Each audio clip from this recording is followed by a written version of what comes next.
The best choice small head pipe for mini STX. Max temps down 10 degrees average. And despite this, the loudness of the CPU fan is dramatically reduced, almost inaudible now, versus stock cooling, which was previously the loudest fan of all in my case, plus my 4 HDD hard drive bay sitting next to it. I'm using this with an i7-8703, 2 GHz 6-core processor in a Cooler Master, Elite 130 Mini ITX tower case. This setup sits on my desk, and I have a projector in the same room for the occasional movie, streamed using Plex from the same PC, and so my PC needs to be quiet. Photos included.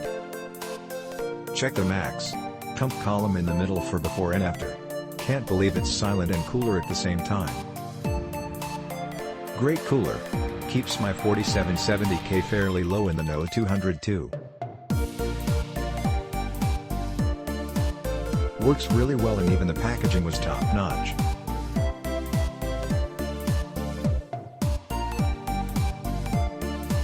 It made installing it a breeze. Instead of most things you have to mount/install where it is just a bag of parts, this was all laid out and made it easy to see what I had and hold what I needed until I needed it. I am using it to cool a Core i3 6100.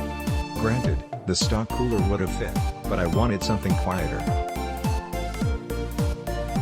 One modification that I made was I traded out the slim fan with a full thickness, 25mm, Noctua fan from another Noctua cooler that I didn't use, and they were nice enough to include long enough screws to do just that.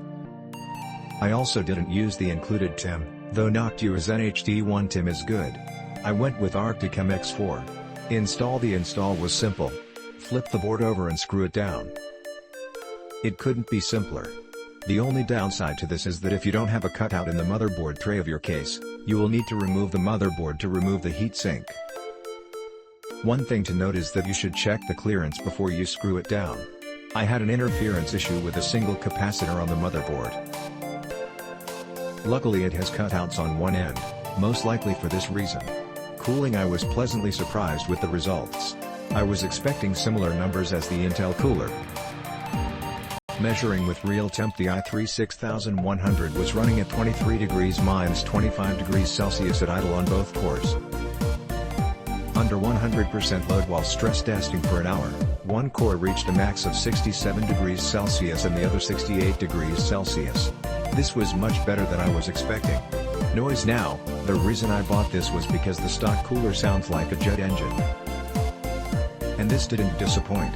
It was very quiet at idle and the fan only had to increase a couple of hundred RPM under full load.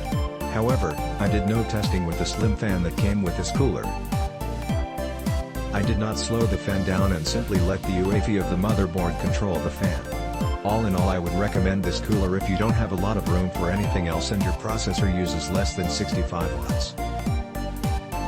Just remember that this cooler is a compromise. If you have room for a taller cooler, get a larger one.